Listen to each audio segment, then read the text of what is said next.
21 মে রাত থেকে 22 মে ভোরের মধ্যে লালমনিরহাটের পাটগ্রাম, ধবলসুতি ও ঝালঙ্গি সীমান্ত দিয়ে 20 জনকে গুজরাট থেকে এনে বাংলাদেশে পুশিন করে ভারতের সীমান্ত রক্ষা বাহিনী বিএসএফ। বিজিবি তাদের আটক করে পাটগ্রাম থানায় হস্তান্তর করে। গত রাতে ভারত থেকে আমাদের বাংলাদেশে কিছু নাগরিককে পুশিন করেছে। এই পর্যন্ত বিজিবি আমাদের কাছে 20 জনকে হস্তান্তর করেছে। তার মধ্যে 11 জন মহিলা, 7 জন বাচ্চা, 2 জন পুরুষ।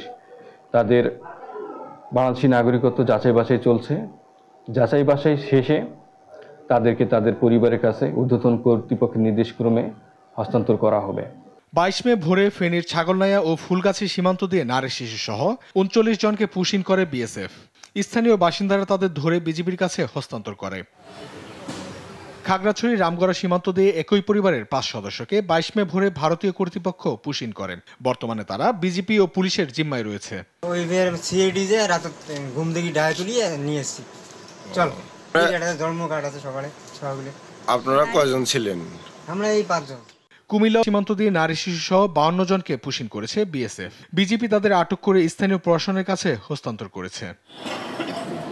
4 জেলা সীমান্ত দিয়ে একযোগে পুশিনের ঘটনায় মানবাধিকার ও আন্তর্জাতিক আইন লঙ্ঘনে প্রশ্ন তুলেছে বিশেষজ্ঞরা।